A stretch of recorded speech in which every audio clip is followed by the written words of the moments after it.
Hello, everybody. Welcome into Sports by GSMC Podcast Network. I am your host, Jeremy Lapidus. I hope everybody had an amazing weekend. I know I did because football is back. We had an officially real football game going on, and it was a great week of football as it was in football. Week 0 started off yesterday. Very, very excited for that. We'll break everything down that happened, including the first upset loss in the first game of the season. A top 10 team already falls. We'll break down that as well as SMU and a couple of other power conference teams that played in week 0.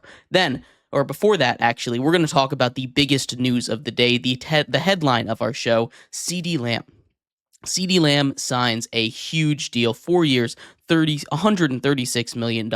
We'll talk about that, the new records that he has set, what it means for the wide receiver market going forward, and really just a historic offseason for the wide receiver market as a whole. We also are going to finish off, we've gone through every single team now. This is going to be the final team for the preview series of the NFL today, taking a look at the Pittsburgh Steelers.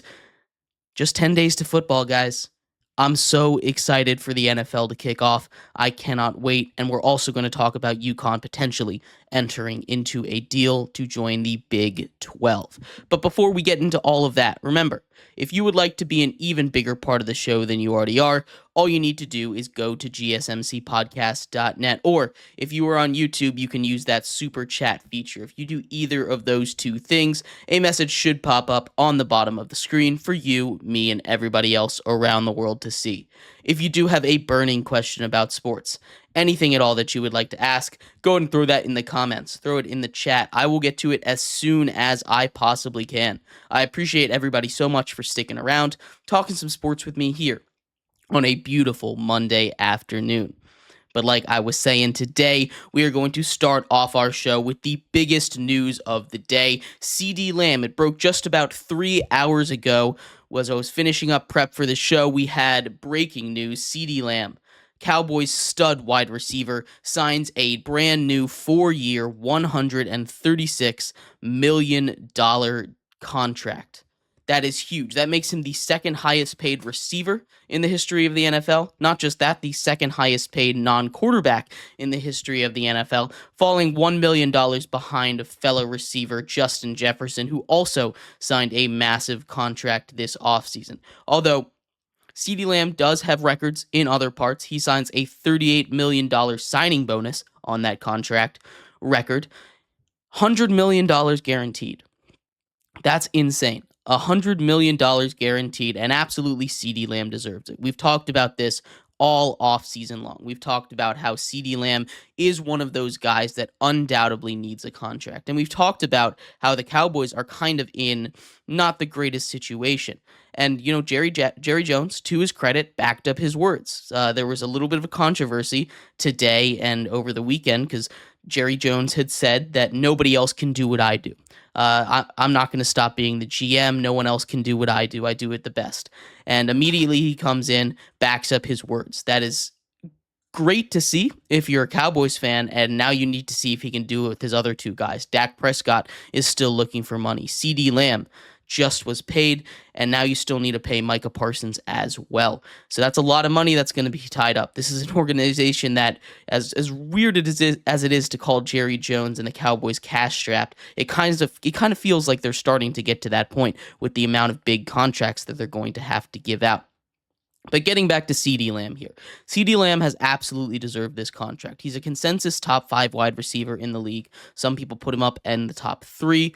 I'm going to put him here at 4, I believe, but he certainly deserves this deal. As much as it affects this season, obviously there were plenty of holdouts. He signs this deal with just 10 days left to go until kickoff. Obviously, they don't play on Thursday. They do play that Sunday. So the Cowboys have a little bit more time. They have just under 2 weeks to get CeeDee Lamb prepared for this for week 1 against the Browns. Now, this is not like he's starting from scratch. He knows this offense. It hasn't changed. You still have Mike McCarthy there. The offensive coordinator is still the same. So that shouldn't change the way it is. So I know there is some concerns about how he'll ramp up. I'm sure he's been preparing this offseason, even though he has been holding out. This is not something that should affect him week one too much. Now, we might not see 100% snap share for CeeDee Lamb, and honestly, it takes a little bit for everyone to get ramped up. That's how it goes. You don't often see 100% snap share for every single player when you're starting in when you're starting in week one. Now, CeeDee Lamb should still see the field a bunch. And what this does outside of just the NFL landscape for the fantasy football community, this is huge. There was questions of whether or not he would play. There's no more questions. You can feel good drafting him all the way up at 1, 2, 3 again. This is one of those guys that's going to put up 100 plus catches, 1,500 yards, and 10 touchdowns. It's going to be he's going to be awesome. He is the weapon that this offense is going to be going through, because you look at the offense, right? Generally, the Cowboys have had a strong running game.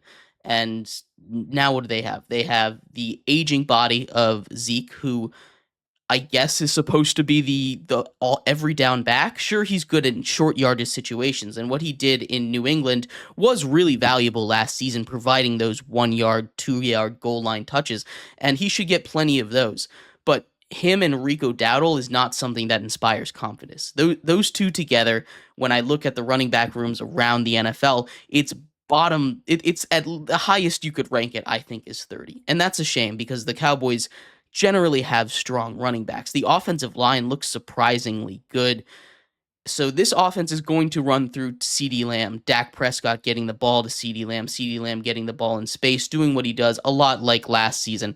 It should be a lot of fun, and he absolutely deserves this contract. This shouldn't change what the Cowboys' outlook is this season, but I do want to highlight the wide receiver market a little bit. In the beginning of this offseason, and we made it to the end, but at the beginning of this offseason, we were taking a look at all these guys that needed contracts, and there have now been 11 huge wide receiver contracts given out this offseason, with still potentially a couple more to come. Brandon Ayuk is still on the chopping block as far as getting a contract. T. Higgins might get one. He'll probably come next season. And Jamar Chase, that is where this next question comes. What is Jamar Chase going to do in reaction to CeeDee Lamb signing a 4-year, $136 million contract?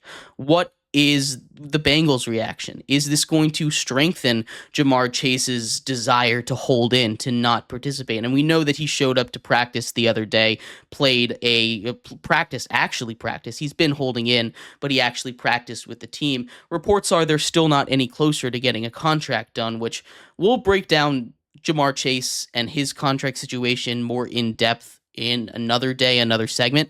But just to touch on it for now, it doesn't make a lot of sense to me. And I really don't get what he's doing. I'm all for players getting their money. Players deserve to get paid.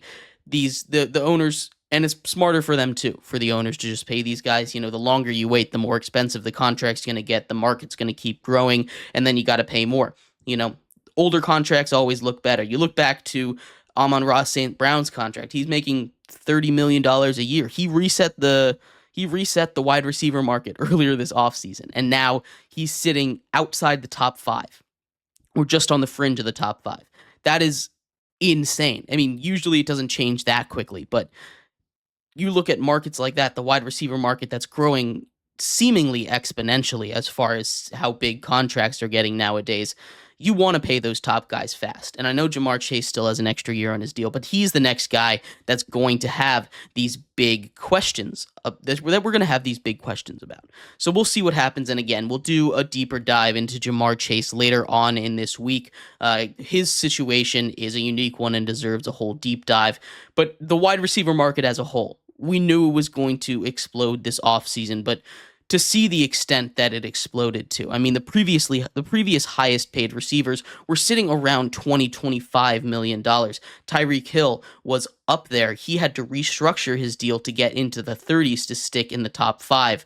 That is crazy growth. And 3 to 4 years from now, all these guys are going to be up again. We look at all these contracts that have been giving out, all these massive contracts, either 4 or 3 years contracts.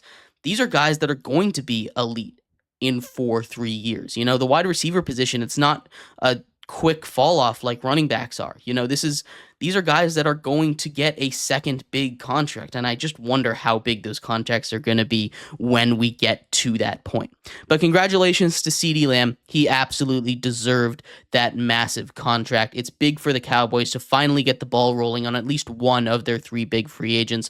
Now the attention, I would assume, turns to Dak. He's the guy that has the most money riding on him and seems like he's the furthest off, because if he hits free agency, I can't imagine he gets less than 60.